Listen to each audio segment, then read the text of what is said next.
I can repeat them. Here with Nami Melumad. She is wonderful. She is a composer. I'm surprised, Nami, that you have 143 credits Yeah, and me you are too. so young.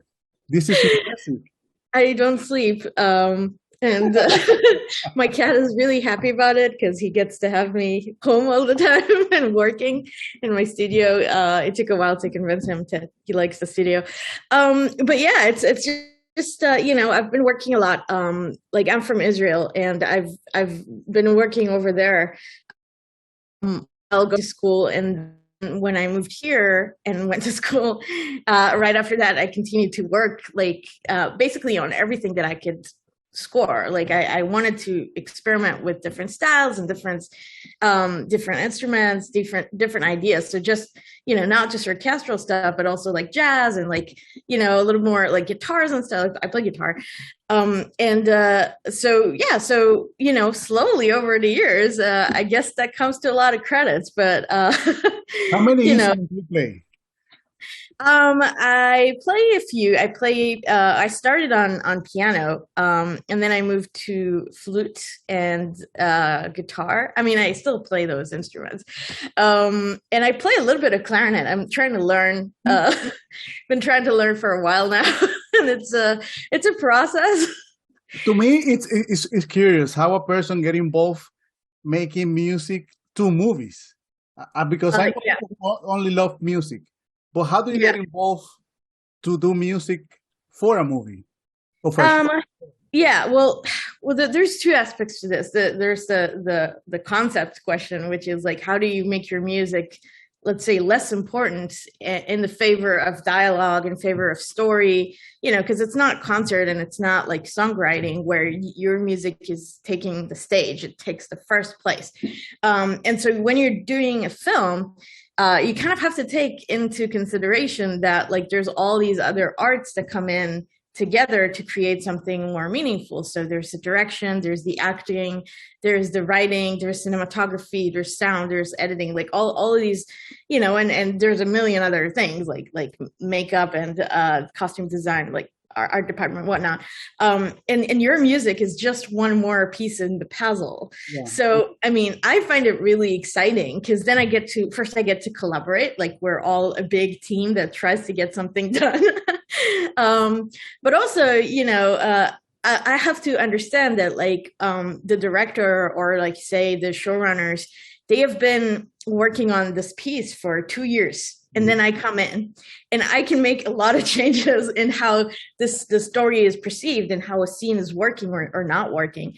And so music has such a big power, and with great power comes great responsibility in the sense that like But I can very I can good. that's true. I can make a lot of changes, and I have to like really acknowledge that this is a story that I'm helping to tell, and it's not just my story, but like, so in that perspective, I enjoy it. I think it's really fun, like that I get to like help a story come to life, and I get to move a scene, and I get to bring more emotion from the acting, like so that's really exciting.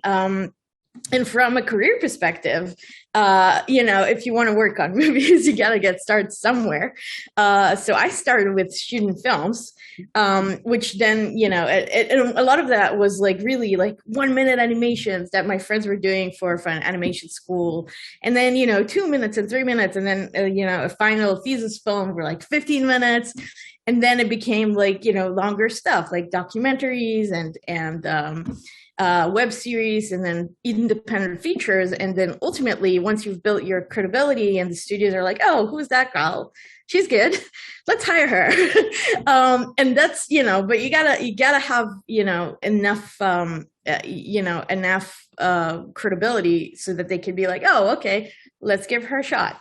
And then you start working on bigger studio stuff. So it takes time to sort of prove yourself, I guess. Yeah, I get it. So the other day I was watching this documentary about how Spielberg and John Williams created the music for Jaws. Oh And man, and so Spielberg cool. told him, I don't want you to watch the movie. I just want you to create something that's really fearful. How is that Yeah. conversation that you have with the director when they want to create something like that? Like it's always it's before the screen, like in the script that you have to read it, or do you have a conversation with the director, like with a scene that you want to create something together, or is something that you recommend, or is something that he tells you, hey, I want people feel joy in this scene. So start working on that. How is that process? Well, it really depends. It changes from filmmaker to filmmaker. Sometimes you'll start on a dry, like, on a script. But it's pretty rare. Like, I mean, what you're describing with Spielberg is really cool. Like, I wish, it's a very creative thing, and John got to use his imagination, a lot. But, in reality of like a timeline where things are kind of stressed, the director is busy, the composer is busy, so there's not usually a lot of time with that. If you work on animation, there's like a lot of time and a lot of room for imagination, because what you're working on is either a screenplay or an animatic, which is like really far from final, picture. And that way, yes, there's always a conversation about like, what the filmmakers are hoping to achieve from a scene. Like, I want the audience to experience joy. I want them to be scared for the characters. I want them to, feel excited with the characters. I want them to laugh. This is a comedy moment. Let's catch the joke here. So the director or showrunners always have like a sense of what they want. They want, they know their film. They know their story best. So you want to get into their head. So it's actually a little easier when there's picture, because then you understand what the actors are doing, what they're trying to portray, what emotion that is. And then, it's also a little more clear, like what the pace of the editing is. Like maybe it's a fast edit, maybe it's a short edit. Maybe the scene needs something more, driving. Maybe, which happened on Thor, by the way, or it needs like something, kind of more chill. Like it's really, I think when there is a cut of the film, it really helps to the process rather than starting early. Like I've done things early and then had to change. like for Thor, for example, there were already 3 movies and Taika jumped in the third one. Right. And they already had this language visually. For me, Thor became my favorite superhero after Ragnarok. Yeah, because I thought that he was too serious. Like he was trying to be funny, but after Taika took the movie in Ragnarok and gave this new look to Thor, and the new, like letters, everything different to Thor, and I felt the same in the last movie. Thor, I love it too. I love Taika. Yeah, because he's an actual comedian. I think Taika is a really comedian, and he can direct comedy without feeling this forceful to make me laugh. So how do you effortless? Yeah, exactly. How do you jump into this universe that is already super famous and you have to stand up your game with Michael? Oh man, yeah, that's a good question. That's imposter syndrome all over the place. But I've had that before. Like anytime I collaborate on anything with Michael Giacchino, it's how I feel. I'm like, oh God, Nami, you have to like up your game now. But yeah, I guess Marvel is a little different because Marvel is, as you're saying, everyone like it's big. It's and a lot of people had big expectations after the previous Thor, and me too. Like, when I first got to watch the film, I was like, oh my God. Yeah. Like I was so excited that I get to see like another Thor, like another Taika Waititi, really, like early, because my fan hat was totally on, and getting to see all these actors that I really love, all the Chris's, both Chris's, and Natalie Portman and her arms and all of that. Like that was all of the, and Valkyrie, and apparently, at the time I was brought on, they already cut out Jeff Goldblum from the movie, so I was a little sad about that. But it was a really fun experience, and I just I think the fact there was no time to think. There was literally no time for anything, so I couldn't overthink. And so I was like, okay, I'm going to do my best, you know, and I'm just going to rise up to the challenge because literally there's no time to fail, you know? So in a way that was, you know, a good idea because the turnaround was about 2 months, which is a pretty crazy for a film in that, in that size, you know. There was things that, you know, I had to do from like today to tomorrow kind of thing. And you know, if you're not going to do it, no one will do it. Like, you know, so, and also there's all the, you know, I mean, obviously I know that like Michael trusts me to do it right, you know. So it kind of helps though, like when other people trust you, like it helps, it enforces your, you know, your confidence, I guess. Yeah. But you also work with Star Trek. Yeah. And how in your brain you have to switch from universe to universe to create like an authentic piece of music? Because right. Star Trek, it's like legendary also. Like they have their music, they have the intro music, and they have this different, I don't know, like rhythm that Star Wars had, and even like movies like Thor that in space. They always had their rhythm because Taika used modern music and something rock and roll, but Star Trek is more classic. It's more like different rhythm, different action, and how your brain switch to? Yeah, that was a little challenging because I was, you know, simultaneously working on Star Trek still, like that was not. Oh, I mean, luckily we finished season 1 of Strange New Worlds, but I was still working on the other show, so, the Star Trek Prodigy. So there is that, like, yeah. I mean, it's a diff. You're right. Both of them are in space, but I think Star Trek goes into Star Trek leans more into sci-fi, while Thor leans more into superhero fantasy. And you're right, there's this orchestration difference or like pace difference. And I think a lot of it has to also do with the instrumental choices for Thor and for Track. We have like a, you know, a traditional orchestra situation, like, you know, 60 or 50 piece orchestra, you know, some regular percussions, like sometimes some synths and stuff. With Thor, in order to kind of create something cohesive with Taika's vision for the songs, you know, because he used Guns N' Roses all over the place. And I'm like, okay, well, with the score, we have to kind of like, you know, make it match. So you know, the orchestra was huge. We had 96 players, which is like almost double the size of Star Trek. And then you have a choir that brings all this like godly feel because like they're all gods, you know, we're dealing with like superhumans. They're not humans really. So there was like a 34 piece choir, I think, something like that. And then there's like guitars and bass, you know, electric bass and drums and like all these like elements that are rock material, like, you know, rock band stuff. And then anytime I could, I was like, okay, well, you know, I'm going to put the drums in, I'm going to put the guitars in, you know, just to enforce that feeling of like rock and roll in the score. And I think ultimately that works nicely when combined with the songs. So that's very different from Track. Like we have not done that for Track ever. Maybe in the future, I don't know, if Thor comes to visit the universe of Track, that'd be cool. Like, you know. Cool. Like we Or I mean, technically he did. He was George Kirk. He was playing George Kirk in Star Trek 2009, I think. Really? I think so. Chris Hemsworth. He was like a Chris Pine's yeah, he was Chris Pine's father on the first movie. Yeah, so yeah, you know, he was already there, but he did not look like Thor. Forgot his cap and everything. But yeah, it's you know, you gotta have that differentiation because also like the projects are so different in style, like, and each project has its personality. That's kind of, you know, part of my challenge as a film composer or a TV composer is that you want to create a specific personality for the show you're working on, you know.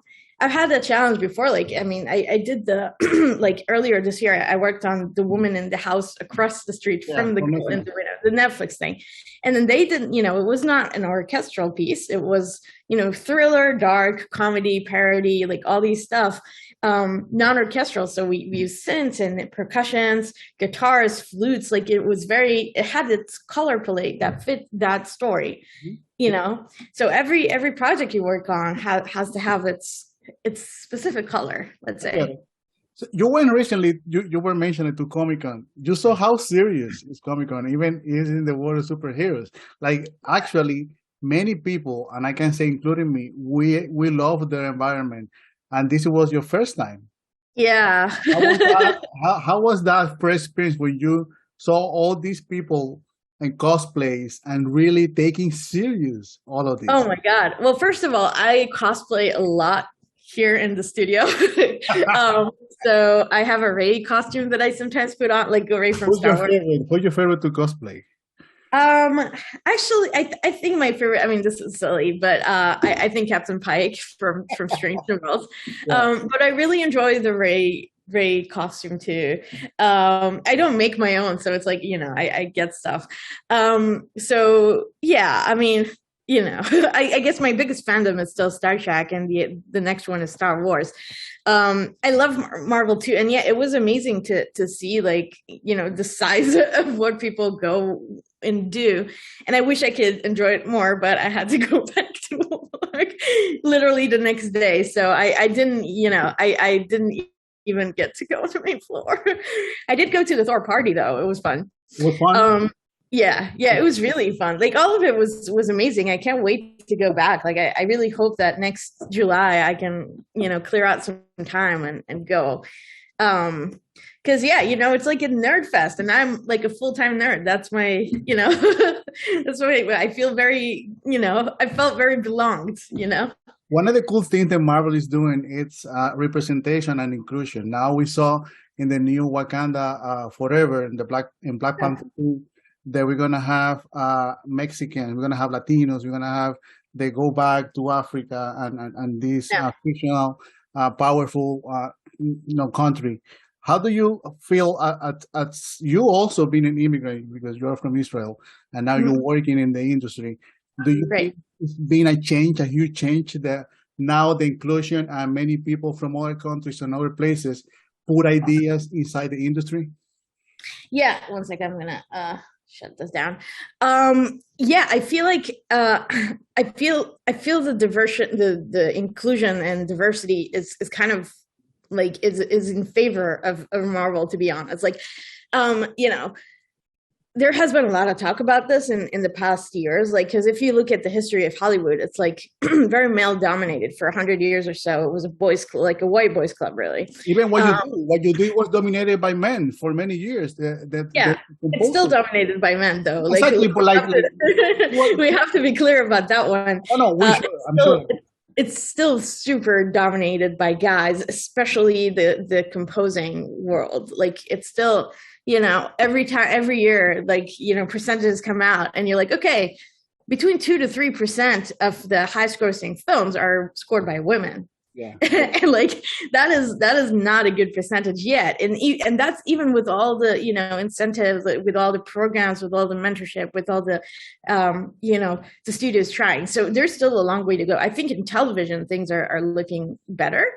So yeah, so it takes time to break that, like, you know, dominance of guys. And the thing is, like, look at Marvel, like they took a shot and they had like, so far, 4 women and 5 women in the past few years working on shows. So we got Loki by Natalie Holt, which is an amazing score that we wouldn't get unless they gave it a shot.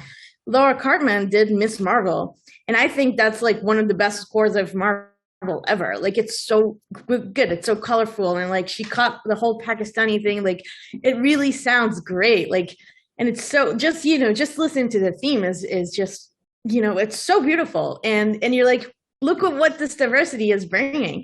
And I can't wait to see what Amy is doing. Amy Doherty is doing She-Hulk, and you know, I just think it brings fresh ideas, and it brings, you know, new. It gives, you know, a new perspective, really. And it's the same with Miss, you know, let's take example of Miss Marvel, the show itself. Part of what makes it so good is that, you know, we're finally seeing like a new face. a new hero with her costumes, like it was a different, you know, culture that Marvel has not explored before. And it's, you know, they bring it to screen and it's really celebrated. It's great, you know. I was watching every episode when it came out, you know, like, you know, that night, you know. So I feel like, you know, I feel like diversity is ultimately making Marvel better, and other shows too. Like it, and you know, when you include, you know, other people that were not included before, first of all, they feel included too. Like they'll watch it, they'll want to experience it. So you bring more audience, but you also, you know, you uplift your own creativity. You know, you make your own thing better. So I'm all for it. I wish, you know, I wish a lot of studios would take example. You know, it's a long way to go, like a long way to go. Would you like to work in something like like when you close your eyes and you just hear a music like James Bond, you know what's going on. Like Indiana Jones, you know what's going on. For me, that's really important. One of my favorites is Cinema Paradiso.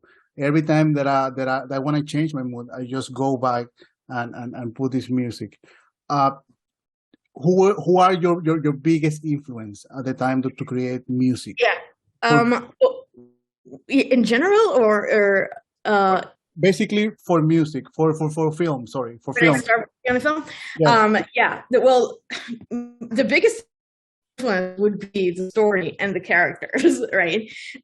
So you know, with Thor, the biggest influence is Thor, you know, and Mighty Thor. With Star Trek, the biggest influence is Pike, Captain Pike, and like Una and Spock, and like, you know, you always drive your music from the story.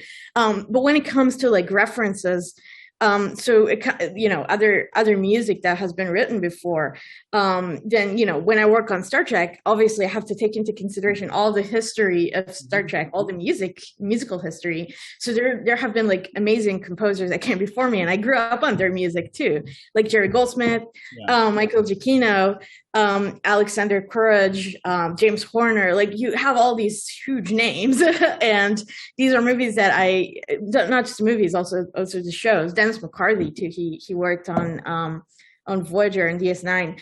I think so. Yeah. So there's like a lot of content that I had experienced already, like that, you know, I listen to the music, I internalize it, and that comes out when I work on track. So that obviously influences me, but also it's such a big universe. Like, you know, obviously you'll be influenced by the universe.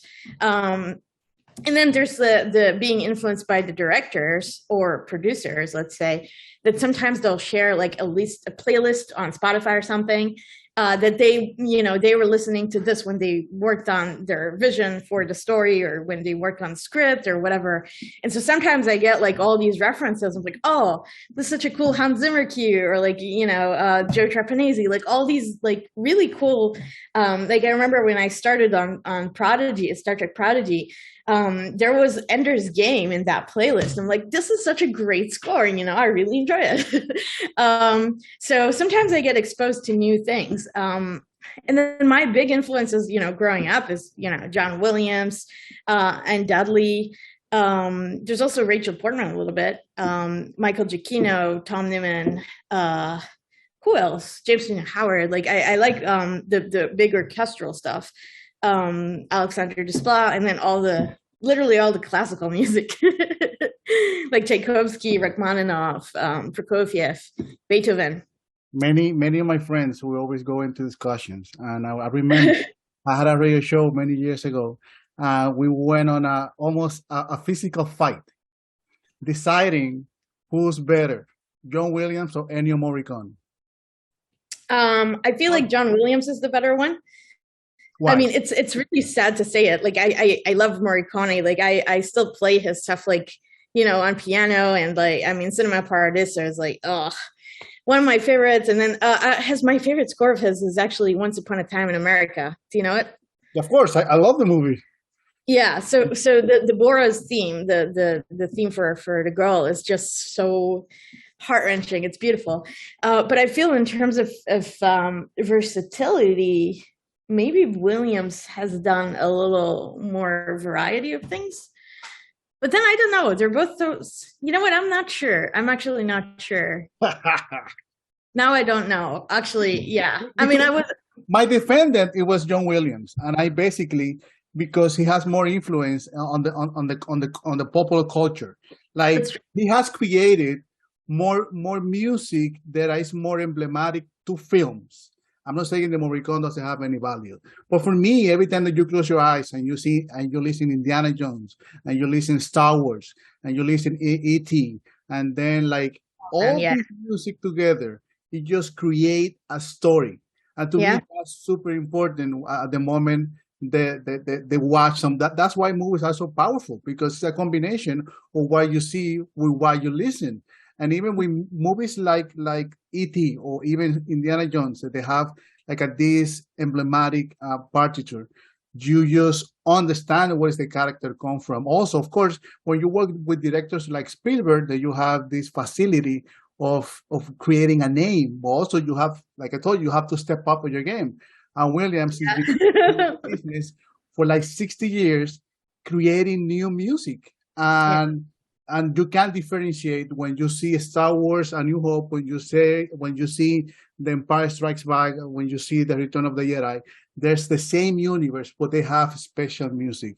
And to me, that's really hard. And you know, probably better than me, that it's super hard when you have to create, when you have to give it like a personal identification up to a movie inside the same universe with the same characters. Yeah. And I think it's super hard. It is. I salute John Williams for doing all of this, all of these Star Wars movies over the years, and even Indiana Jones. I think now he's working on another one.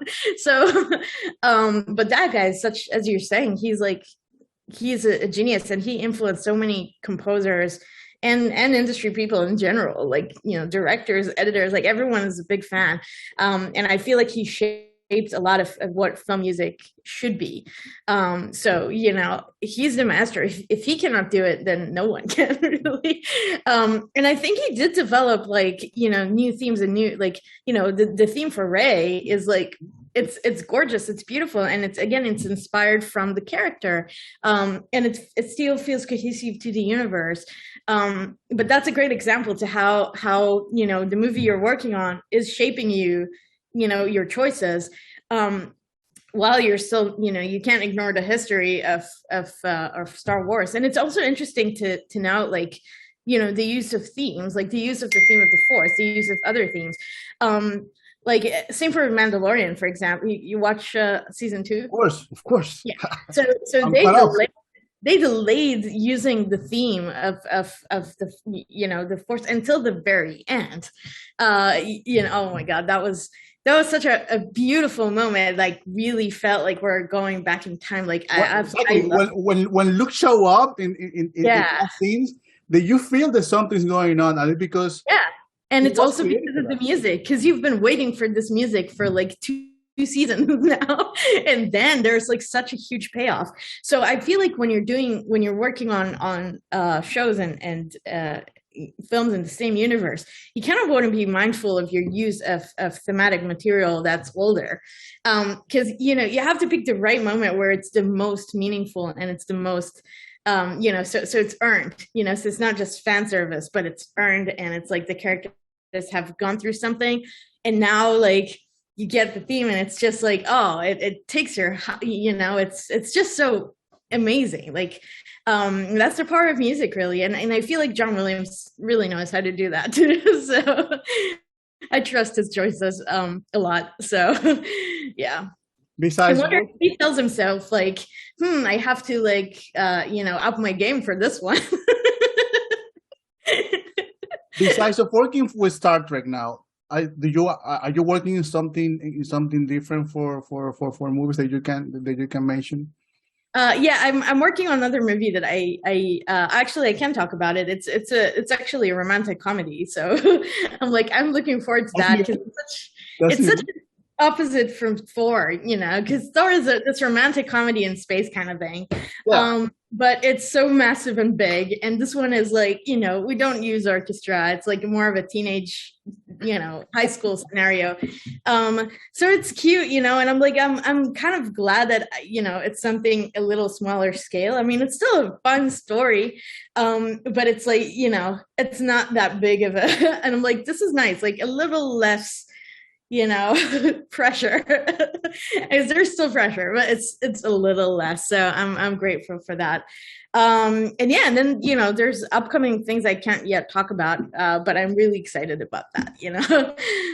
So yeah, super super excited to be working on anything. Really, it's fun. Like, I still don't believe I get to do this. It's a fun job.